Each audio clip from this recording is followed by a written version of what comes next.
ওই যে ছেলেটা আজকে বন্ধুর জন্য বের হয়ে পড়ে, বাবা মায়ের কথা অমান্য করে, পড়াশোনায় মনোযোগী নয়, শুধু বন্ধুদের আড্ডায় আড্ডায় আড্ডায়, কোথায় মারামারি করতে হবে, কোথায় নেশা করতে হবে, কোথায় কোন মেয়ে তুলে আনতে হবে, কোথায় কোন বন্ধুর চিঠি আদান প্রদান করতে হবে, কোথায় বন্ধুর পক্ষ হয়ে মিথ্যা সাক্ষী দিতে হবে, কোথায় বন্ধুরা মিলে সিনেমা, নাটক, গান, এইসব কনসার্ট, এইদিকে মেতে উঠবে।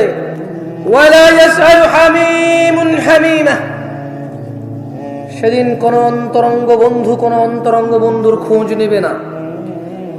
ইউবাসসিরুনহুম, তাদেরকে একে অপরের দৃষ্টিগোচর করা হবে।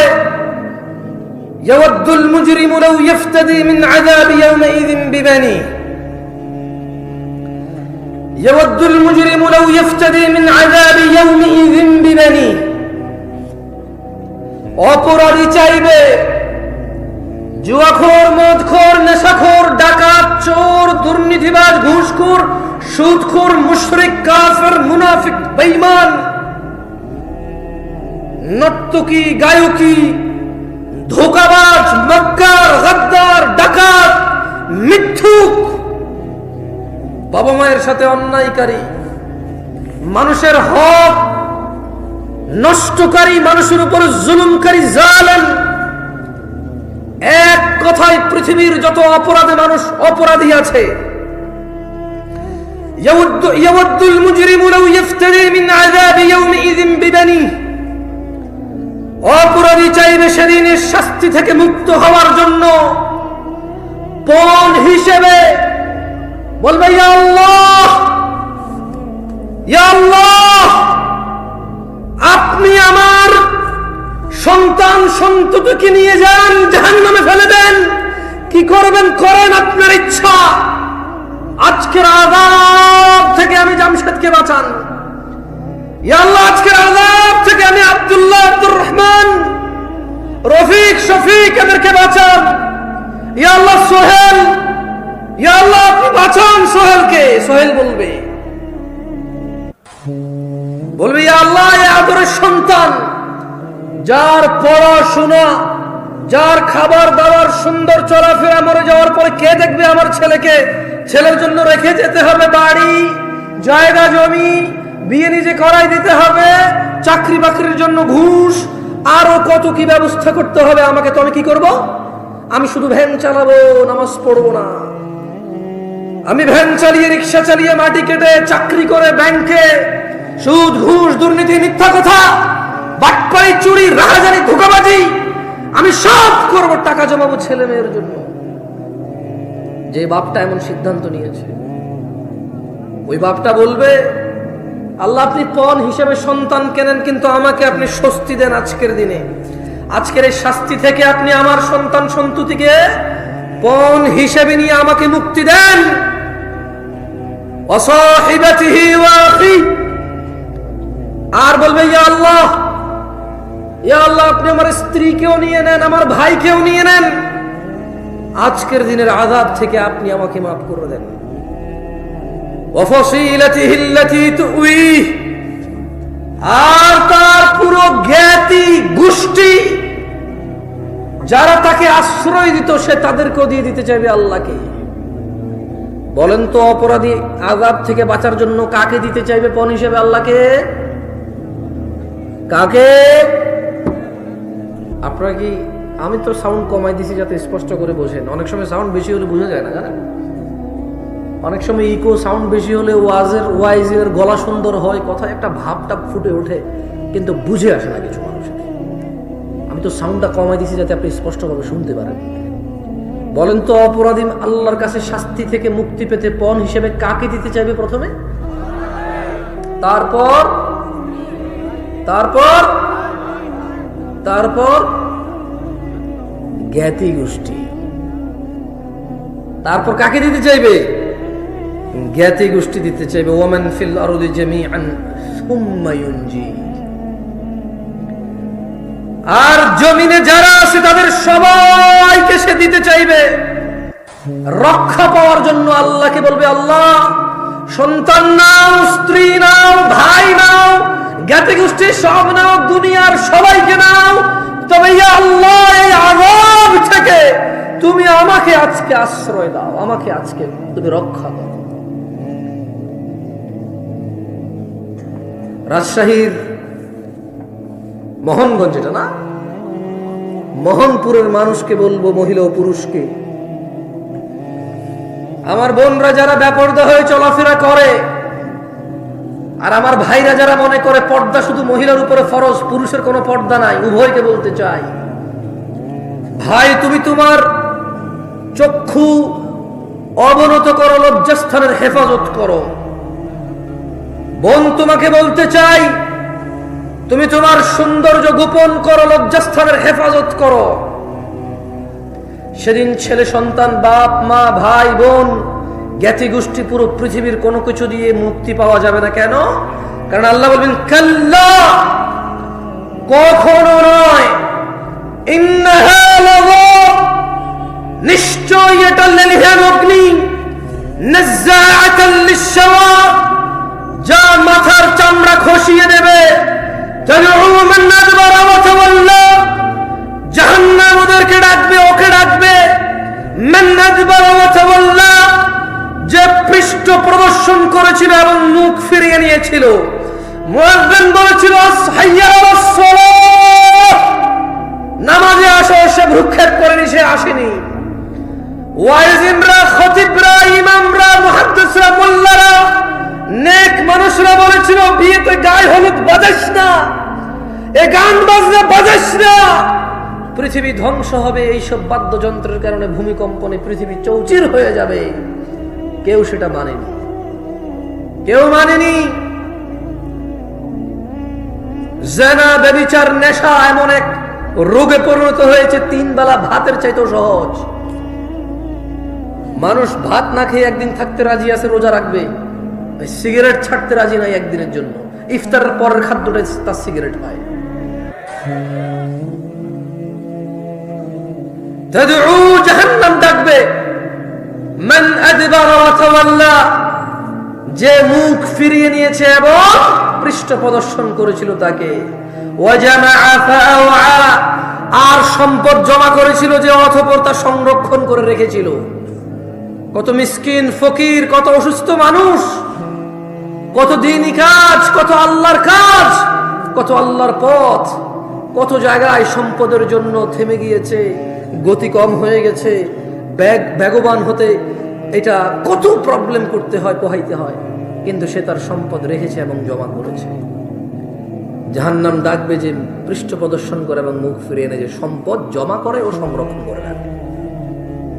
আল্লাহ আমাদেরকে বুঝার তৌফিক দান করুন। আমি যদি মোহনপুরের মানুষকে বলি, আসমান থেকে বৃষ্টি বর্ষণ করে কে? কে মায়ের গর্ভে পুত্র অথবা কন্যা সন্তান দান করে? অসুস্থকে সুস্থ করে কে? ওই মায়ের গর্ভের এটা কি মেয়ে হবে না ছেলে হবে, সিদ্ধান্ত কে দেয়? ওই মেয়ে কার বান্দা? ছেলে কার বান্দা? সবাই কার ইবাদত করবে? তাহলে প্রশংসা কার? আলহামদুলিল্লাহ। ভাই দেখেন, আমি আপনাকে বলি, আমাকে বলা হয় যুবকদেরকে বলতে, মানে এমন এক প্রবলেম নিয়ে আমার কথা বলতে হয় যার কোনো সলিউশন আমি নিজের কাছেও নাই, আর তেমন কাউকে দেখি না বলতে। আচ্ছা দেখেন, যে জোয়ান বয়সে আল্লাহর জন্য সময় ব্যয় করবে, আল্লাহকে ভয় করে চলবে, আরশে আযিমে যখন কারো ছায়া থাকবে না আল্লাহর আরশের ছায়া ছাড়া, আল্লাহ ওখানে তাকে জায়গা দিবে। এই কথা যদি ওর পথ পরিবর্তন না হয়, আল্লাহর ভয় না আসে, আমি জামশেদ মজুমদার আর কি বলতে পারি যেটা ওকে চেঞ্জ করবে? আপনি বলেন, আপনি বলতে পারেন আমি ওরা কি বলতে পারি? আমাকে বলে জামশেদ ভাই জোয়ানদেরকে কিছু বলি, বা আমি জোয়ানদেরকে কি বলবো? আমি বলবো তুমি ভালো হও, ভালো হও, ভালো হও, কিন্তু আল্লাহ বলছে যে ইয়া আইয়ুহাল্লাযীনা আমানু আকিমিস সালাহ, হে তোমরা যারা ঈমান এনেছো তোমরা সালাত কায়েম করো। ইন্নাস সালাতা তানহা আনিল ফাহশাই ওয়াল মুনকার, নিশ্চয় নামাজ মানুষকে মন্দ কাজ, অশ্লীল কাজ থেকে বিরত করে, মানুষকে ফাহিশা থেকে কে বিরত করে? কে? ও তো নামাজ পড়ে না, আমি ওকে কিসের দাওয়াত দেব? আমাকে বলবো জুয়া খেলিও না, মদ খেও না, জেনা করিও না, ব্যভিচার করিও না, সুদ খেও না, ঘুষ খেও না, তো লাভ হবে না। ওকে যে আমল, যে ইবাদত ওকে এটা থেকে বিরত রাখবে, সে ওই ইবাদতের 5 পয়সার দাম দেয় না। সপ্তাহে শুধু একবার জুমার নামাজ আসে। ওর কাছে নামাজ ফরজ হচ্ছে জুমার নামাজ। কোন নামাজ? ওর কাছে আর কোন নামাজ ফরজ না। আর রমজানের প্রথম দিন তারাউই, রমজানের প্রথম দিন তারাউই, আর ঈদের, রমাদানের ঈদ এবং কুরবানির ঈদের ওই ওই ওই ওইটুকু ওর কাছে ফরজ, আর কোনো কিছু ফরজ নাই।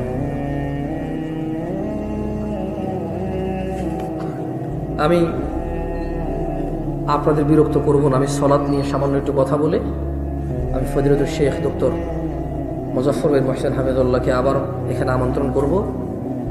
উনি আপনাদের বোঝে, এটা বাস্তব। 1998 সাল থেকে একজন মানুষ যদি এই জায়গায় আসে, সে আপনাদের ভাই ব্রাদার, ছেলে, কারো ছেলের মতো, কারো ভাই ভাই, কারো চাচা, মানে যে যেভাবে সম্বোধন করেন, সোজা কথা ইসলাম ভাই বলে। কি বলে? ভাই। উনি আপনাদের কালচার বোঝে, আপনারা ওনার কথা বোঝেন। উনি আপনাদেরকে যদি একটু কড়া করে বলে, এই ক্যামেরাম্যানগুলো যদি এখানে এটা ভিডিও করে ইউটিউবে ছাড়ে, কেউ কেউ বলবে উনি কেন এভাবে কথা বলে, কিন্তু আপনারা এটা বলবেন না, কারণ আপনাদের সাথে ওনার সম্পর্ক 26 বছরের। কয় বছরের? আমি দেখলাম যে একটা ছেলে আমাকে এখানে নিয়ে আসছিল, বেশ বড় হয়ে গেছে, আমাকে শেখে বললো যে আমি ওর নাম রাখছি। তাহলে উনি যদি আপনাদেরকে ধমক দিয়ে বলে, শক্ত করে বলে, এটা কি উনি আপনাদের সংশোধনের জন্য শাসন করছে না ঘৃণা করছে? বলতে পারেন? একটা মানুষ যদি 26 বছর থেকে এখানে আসে দিনের কাজে, শাসন করার অধিকার পায় কিনা? পায়। কিন্তু এই যে ক্যামেরা, এগুলো যারা রেকর্ড হবে, এগুলো ছাড়লে বলবে যে উনি এভাবে কেন বলে, আমাদের কাছে তো কড়া মনে হয়। আরে ভাই, তুমি ক্যামেরায় শোনো, উনি তোমাকে বলেই নাই। তুমি কোথায় বসে কোথায় কি শুনতেছো, উনি তো তোমাকে বলেই নাই। এটা উনি তো এখানে যাদেরকে বলছে, কারো খারাপ লাগে নাই। আমি কি ঠিক বুঝতে পারছি উস্তাদ? আমি ঠিক করতে পারছি না? আমরা জ্ঞান গর্ভ আলোচনা শুনবো, এবারে যেই করে যারটা আমাদের উপকার হবে, ঠিক না? আমরা ব্যক্তি বুঝি না, আমরা দিন বুঝি। কি বুঝি? কিছু কিছু মানুষ ওয়াজ শুনে বুঝতেছে। মানে আপনি খালি মনে করেন না যে মাজারে গেলে, দুর্গায় গেলে, দরগায় গেলে, সিজদা দিলে, কারো কাছে বাচ্চা কাচ্চা চাইলে শিরিক হয়। সালাত ত্যাগ করো এক ধরনের শিরকি। সালাত ত্যাগ করাও কি? এবং এটা তো কুফর, এটা তো স্পষ্ট। যে ব্যক্তি ইচ্ছাকৃতভাবে যে ওয়াক্ত নামাজ ত্যাগ করলো, সে ওই ওয়াক্তের কাফের। যে ব্যক্তি ইচ্ছাকৃতভাবে যে ওয়াক্ত সালাত ত্যাগ করলো, সে ওই ওয়াক্তের কি? সে ওই ওয়াক্তে কুফরি করলো। সে কেমন? আচ্ছা বলেন তো, আল্লাহ কি দয়ালু নাকি দয়ালু না? আল্লাহ দয়ালু। কত দয়ালু বলতে পারেন? হ্যাঁ, আচ্ছা এই পৃথিবীতে যত খারাপ মানুষ হোক আর যত ভালো মানুষ হোক, আল্লাহ তাকে পেট দিছে না খাবার, এই মুখ দিছে না খাবার। সুবহানাল্লাহ। খারাপ লোকেরও খিদা লাগে, ভালো লোকেরও খিদা লাগে, ফকিরেরও খিদা লাগে, মিসকিনেরও খিদা লাগে, বড় লোকেরও খিদা লাগে। এই যে মুখ, জিহ্বা, স্বাদ, ক্ষুধা, এই নিয়ামত গুলো আল্লাহ সবাই কিন্তু খেয়াল করছেন। ফেরাউনেরও ছিল এই নিয়ামত। ফেরাউনও কিন্তু তার হাত ছিল, পা ছিল, নাক ছিল, মুখ ছিল। সুবহানাল্লাহ। তাহলে এত দয়ালু আল্লাহ, তিনি কি অপরাধ ক্ষমা করবে না বলতে পারেন? আমি একটু আল্লাহ কি বলেছে শোনাবো আপনাদেরকে। আমি একটু মহিলাদেরকে বেশি সম্বোধন করতে চাই। মহিলারা খুব বেশি শিরকের সাথে জড়িত থাকে। পুরুষরা কি ভালো তাইলে? ও তো কাজ করতে করতে ব্যস্ত। মহিলাদের খুঁটিনাটি হাঁস মুরগি পালা ছাড়া, টুকটাক সেলাই টিলাই করা ছাড়া আর কাজ কি? কাজ হলো খালি কার মাজারে যাইয়া ডাব দিয়ে আসলে, নারকেল দিয়ে আসলে ওর মুরগি ফেরত চলে আসবে, হাঁস যেটা হারা গেছে ফেরত চলে আসবে, জামাই যেটা কথা শোনে না ওটা খালি গোলাম হয়ে করে পিছিয়ে পিছিয়ে ঘুরবে। মহিলাদের টেনশনই হচ্ছে ওইটা। মহিলাদের টেনশন মানে মা অবাক লাগে, মা নিজ সন্তানের জন্য সেহের করে, জাদু করে। কেন? বলে যে বিয়ের পরে বউ ভক্ত হয়ে গেছে। আরে আপনি খুশি হন আপনার ছেলে বউ ভক্ত, অন্য মহিলার কাছে যায় না। আশ্চর্য কি? আশ্চর্য। মায়ের খুশি হওয়া উচিত তার ছেলে বউ ভক্ত। তবে ওই ছেলের উচিত জুলুম না করা মায়ের প্রতি। ওই ছেলের উচিত কি? জুলুম না করা মায়ের প্রতি। যদি ছেলে জালেম হয়, সে আল্লাহর কাছে দায়ী থাকবে। আল্লাহ তাআলা বলছেন, ইন্নাল্লাহা লা ইয়াগফিরু আন ইউশরিকা বিহি ওয়া ইয়াগফিরু মা দুনা যালিকা লিমান ইয়াশা ওয়া মান ইউশরিক বিল্লাহ ফাকাদ ইফতারা ইসমান আযীমা। নিশ্চয়ই আল্লাহ তার সাথে শরীককারীকে ক্ষমা করে না, এছাড়া অন্যান্য অপরাধ যাকে ইচ্ছা ক্ষমা করেন। আর যে আল্লাহর সাথে শরীক করে সে এক মহাপাপ রটনা করে। সূরা নিসা আল্লাহ তাআলা বলছেন, ইন্নাল্লাহা লা ইয়াগফিরু আন ইউশরাকা বিহি ওয়া ইয়াগফিরু মা দুনা যালিকা লিমান ইয়াশা ওয়া মান ইউশরিক বিল্লাহ ফাকাদ দাল্লা দালালান বাঈদা।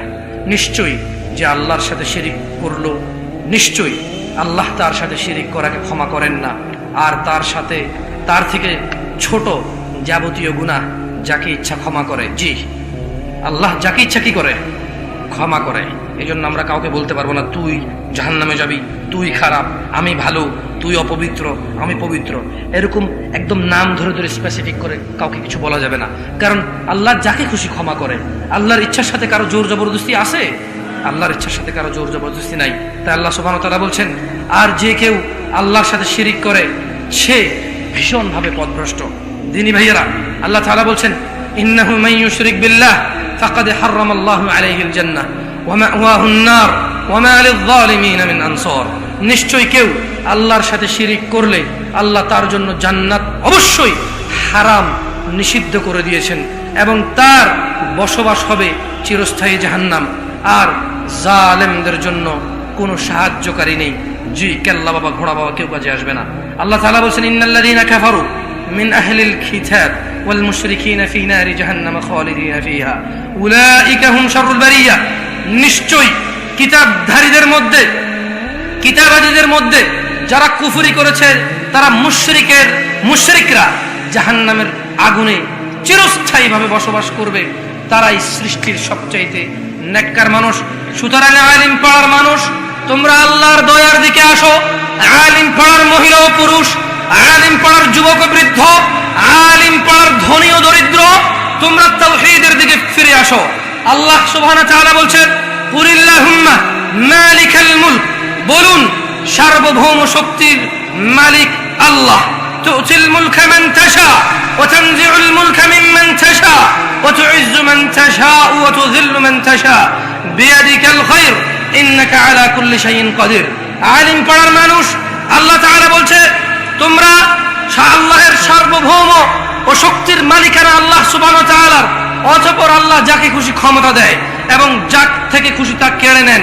যাকে ইচ্ছা তিনি সম্মানিত করেন, যাকে ইচ্ছা তিনি অপদস্থ করেন। সমস্ত কল্যাণ আল্লাহর হাতে। নিশ্চয়ই আল্লাহ সবকিছুর উপর ক্ষমতাবান। আল্লাহ তাআলা বলেন, আল্লাযীনা আমানু ওয়া লাম ইয়ালবিসু ঈমানাহুম বিযুলমিন উলাইকা লাহুমুল আমন ওয়া হুম মুহতাদুন। আলিম পাড়ার মানুষ, যারা ঈমান এনেছে, 5 ওয়াক্ত নামাজ প্রতিষ্ঠিত করে এই ঈমানকে প্রতিষ্ঠিত রেখেছে, আল্লাহ সুবহানাহু ওয়া তাআলা বলছে যারা ঈমান এনেছে এবং তাদের ঈমানকে জুলুম ও শিরক দ্বারা কুলুষিত করেনি, নিরাপত্তা তাদের জন্য কাদের পক্ষ থেকে? এবং তারাই হিদায়াত প্রাপ্ত। 5 ওয়াক্ত নামাজি ব্যতীত, শিরক মুক্ত থাকা ব্যতীত, তাওহীদ ছাড়া, নওয়াহিদ একত্ববাদী ছাড়া এই পৃথিবীতে আর কেউ হিদায়াত প্রাপ্ত নয়। যতই ভালো লোক হোক, যতই ভদ্র লোক হোক, যে 5 ওয়াক্ত সালাত আদায় করে না সে ভদ্র নয়। যে 5 ওয়াক্ত সালাত আদায় করে না সে ভালো লোক নয়। যে 5 ওয়াক্ত সালাত আদায় করে না সে হিদায়াত প্রাপ্ত নয়। যে আল্লাহর ঘর মসজিদ ছাড়া অন্য কোনো ঘরে ডাব, নারিকেল, মোমবাতি, আগরবাতি নিয়ে যায়, মুশকিল কুশা আহসান হতে যায়, মনোবাসনা পূরণ করতে যায়, ছেলে সন্তান কামনায় যায়, আল্লাহ সুবহানাহু ওয়া তাআলা বলছে এদের মধ্যে কেউ হেদায়েত প্রাপ্ত নয়। আল্লাহ সুবহানাহু ওয়া তাআলা বলছেন, ফাইন আমানু, যদি তোমরা ঈমান আনো, বিমিসলি মা বিহি ফাকাদ ইহতাদাউ, অতঃপর তোমরা যেরূপ ঈমান এনেছো তারাও যদি সেরূপ ঈমান আনে তবে নিশ্চয় হিদায়াত পাবো। সুতরাং শিরক মুক্ত হয়ে আল্লাহর কাছে ক্ষমা চাও। আলিম পাড়ার মানুষ, আল্লাহ ক্ষমা করে দেবে। তোমার জানা, ব্যভিচার, মদ, সুদ, ঘুষ আজকেই সমাপ্ত করো। যদি তুমি সমাপ্ত না করতে চাও তবে তুমি কতদিন বাঁচবে সেটার নিশ্চিত হয়ে নাও। যদি নিশ্চিত হয়ে যেতে পারো মৃত্যুর আগে ঠিক হয়ে যাও। আর যদি মনে করো কবে মরবে তা জানো না, তবে রবের পক্ষ থেকে তোমার জন্য ডাক আছে।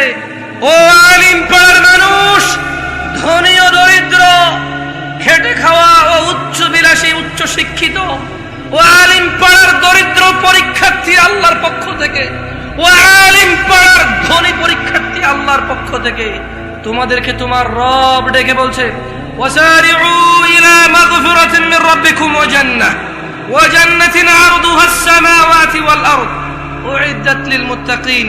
ও আলিম পাড়ার মানুষ, তীব্র গতিতে আল্লাহর ক্ষমার দিকে ও আল্লাহর জান্নাতের দিকে যাও, যার বিস্তৃত আসমান সমূহ জমিনের সমান, যা প্রশস্ত, যা প্রস্তুত রাখা হয়েছে মুত্তাকিদের জন্য।